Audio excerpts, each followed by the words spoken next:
আসসালামু আলাইকুম everyone, welcome back to my another new blog video.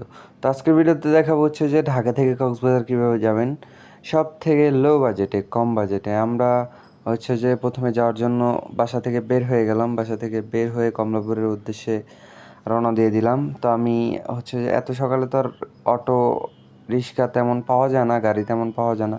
এই জন্য আমরা একটা ওভারে একটা বাইক নিয়ে নিছি, যার ছিল, ভাড়া ছিল হচ্ছে যে 170 টাকা।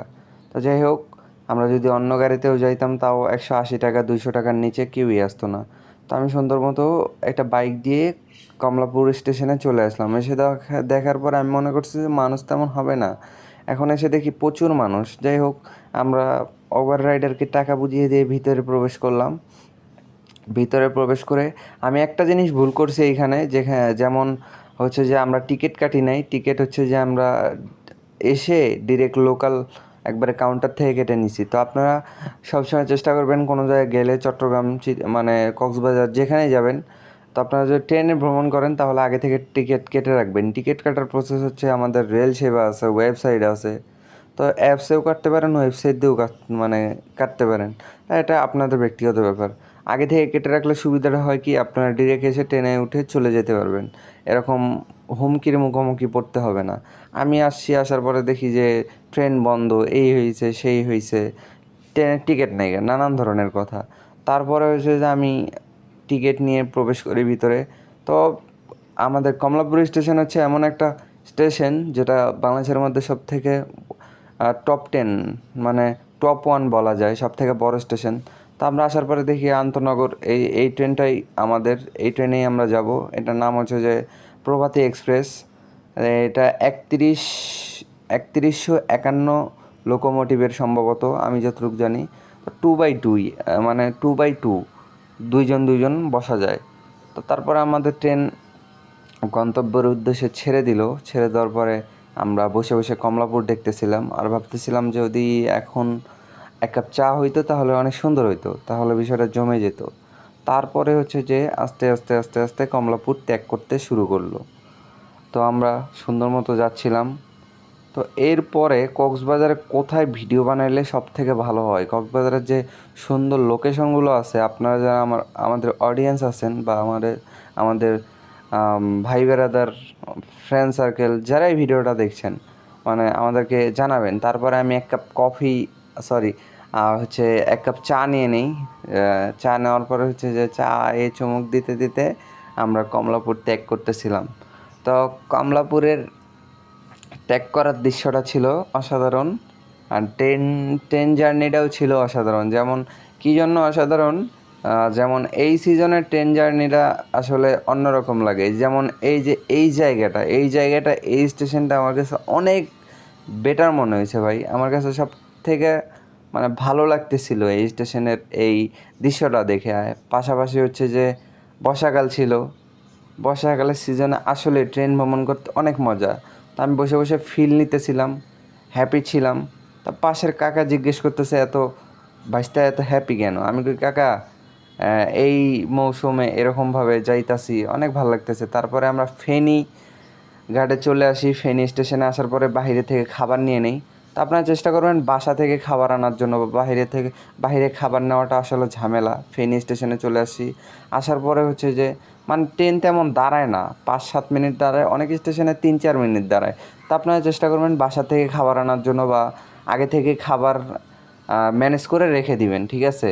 তো ওই ক্ষেত্রে হচ্ছে হয় কি, তাহলে আপনার সুবিধা, যেমন আপনার আর কোথাও নামা লাগলো না বা কোনো ঝামেলা করা লাগলো না।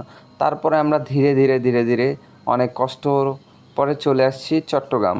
এখানে আমাদের ভুলটা হয়েছে কি, চট্টগ্রাম স্টেশনটাও অনেক বড়। মানে আমরা যেদিন আসছিলাম ওই দিন হচ্ছে যে নাকি চট্টগ্রাম এক্সপ্রেস বা পর্যটক এক্সপ্রেস, যেটা হচ্ছে ঢাকা টু কক্সবাজার প্রতিদিন যায় আবার রিটার্ন আসে। তো পর্যটক কক্সবাজার এক্সপ্রেস দুইটাই বন্ধ ছিল, আমাদের ব্যাড লাক। যাই হোক, আমরা পরে ওখান থেকে প্রভাতীতে করে হচ্ছে চট্টগ্রাম চলে আসি। চট্টগ্রামের স্টেশন, এটা চট্টগ্রামের স্টেশনটাও লাক্সারিয়াস আছে। চট্টগ্রামের মানুষ অনেক ভালো। যেমন হচ্ছে যে আমার সিটে একটা আঙ্কেল ছিল, উনি সম্ভবত বিজনেসম্যান। ব্যবসার কাজে ঢাকায় গিয়েছিল। তা আমি বললাম, আঙ্কেল এখান থেকে আমি এখন কক্সবাজার কীভাবে যাব, কোনো সিএনজি আছে বা ইয়ে আছে? আঙ্কেল আমাকে এই যে সামনে যে ব্যাগওয়ালা আঙ্কেলকে দেখছেন, উনি হচ্ছে যে আমাদের সহযোগিতা করছিল।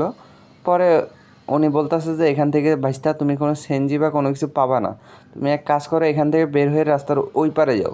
রাস্তার ওই পারে যাওয়ার পরে দেখবা টেম্পু অটো রিক্সার অভাব নেই, তুমি বলবা যে আমি নতুন ব্রিজ যাব, ভাড়া নেবে 15 থেকে 20 টাকা। তা যে কথা সেই কাজ, আঙ্কেলের থেকে হচ্ছে যে বিদায় নিয়ে আমরা এবারে চলে আসি। এটা হচ্ছে চট্টগ্রাম বন্দর, মানে চট্টগ্রাম আমাদের বাংলাদেশের মানে সব থেকে বাণিজ্যিক এলাকার মধ্যে সব থেকে বড় জায়গা হচ্ছে এই চট্টগ্রাম। আমাদের পোশাক শিল্প মানে আমাদের দেশের হচ্ছে সব থেকে গর্বের বিষয় হচ্ছে যে বাহিরের কাছে আমরা পরিচিত পোশাক দিয়ে। তো আমাদের বাংলাদেশে কিন্তু পোশাকগুলো সাপ্লাই হয় এই চট্টগ্রাম থেকে। পরে আমরা হচ্ছে যে চট্টগ্রাম থেকে ডিরেক্ট চলে আসি কক্সবাজার। তো কক্সবাজার আসার পরে আমাদের হোটেল, আগে থেকে হোটেলও বুক দেওয়া ছিল না, আমরা রিসেন্টলি এসে বুক করেছি। হোটেলের পরিবেশটাও সুন্দর ছিল। তো হোটেলের হচ্ছে যে ইয়েও কম ছিল, রেটও কম ছিল। তো আমরা অনেক দামাদামি করে তারপরে হচ্ছে যে অনেক কমের মধ্যে নিছি, ঠিক আছে। তো আমরা হচ্ছে যে 22, প্রথমে তারা বলছিল যে 5,000 টাকা হোটেল ভাড়া দিতে হবে, one one night one day, মানে এক রাত একদিন। তা আমি বলেছি, আঙ্কেল আমি হচ্ছে স্টুডেন্ট মানুষ, এত বাজেট নাই আমার, তো আমাকে কমের মধ্যে দেখালে সব থেকে ভালো হয়। আর হোটেলের নাম ছিল হচ্ছে আজমাইন রিসর্ট, লাক্সারিয়াস হোটেল, মানে অনেক ক্লিন, অনেক পরিষ্কার। তো হোটেলের স্টাফরাও অনেক ভালো ছিল, আমি স্টাফদের সাথে কথা বলি। এটা হচ্ছে রিসিপশন। তো রিসিপশন থেকে চাবি সব কিছু বুকিং করার পরে আমার ইনফরমেশন এনআইডি দেওয়ার পরে সব কিছু দেওয়ার পরে এটা ছিল ক্যান্টিন, তাদের নিজস্ব হোটেল আছে, সব কিছু আছে, সব কিছুর ব্যবস্থা আছে। তা আমাদের হোটেলের রুম নাম্বার ছিল 303, এটা ছিল হচ্ছে যে আমাদের হোটেল।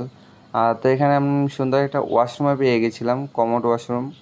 আপনারা চাইলে কমোড ওয়াশরুমে যদি কমোড যদি ব্যবহার করতে অসুবিধা হয়, তাদেরকে বলবেন যে নর্মাল যে আমাদের ইয়ে আছে, টয়লেট আছে, ওইরকম ওয়াশরুমওয়ালা বাসা আপনাদেরকে দিয়ে দিতে। এরকম একটা সিঙ্গেল বেড পাবেন, এরকম একটা মিরর আছে, তারপরে ছিল একটা ওয়ার্ড্রোব, একটা ছোটোখাটো আলমারি, তারপরে হচ্ছে যে দুই পাশে পর্দা লাগানো ছিল। তো আমাদের হোটেলটা হচ্ছে অনেক মোটামুটি লাক্সারিয়াস ছিল। তো হোটেলের ভাড়া হচ্ছে যে প্রথমে চাইছিল আমার থেকে হচ্ছে যে 1,000 টাকা, তো আমি পরে আমার থেকে চাইছিল হচ্ছে যে 5,000 টাকা। পরে আমি বলছি যে ওয়ান নাইট ওয়ান ডে, মানে এক রাত একদিন থাকবো, আমি হচ্ছে আপনাদেরকে 2,200 টাকা দিব। পরে বলে আমাদের 2,200 টাকায় লস হয়ে যায়। তারপরে কী করবো, আপনি যেহেতু স্টুডেন্ট, তো আপনাদেরকে একটু ডিসকাউন্ট দিতেই হয়। তো আমাদেরকে পরে ডিসকাউন্ট দেওয়ার পরে আমরা চলে আসছি, হোটেলের টাকা বুঝিয়ে দেয়া, রিসিপশনে সব কিছু বুঝিয়ে দিয়ে আমার ইনফরমেশান দিয়ে আমি হোটেলে চলে আসি। তা আজকের ভিডিওটা এই পর্যন্তই। কেমন লাগলো ভিডিওটা ফুল জানাবেন কমেন্ট বক্সে।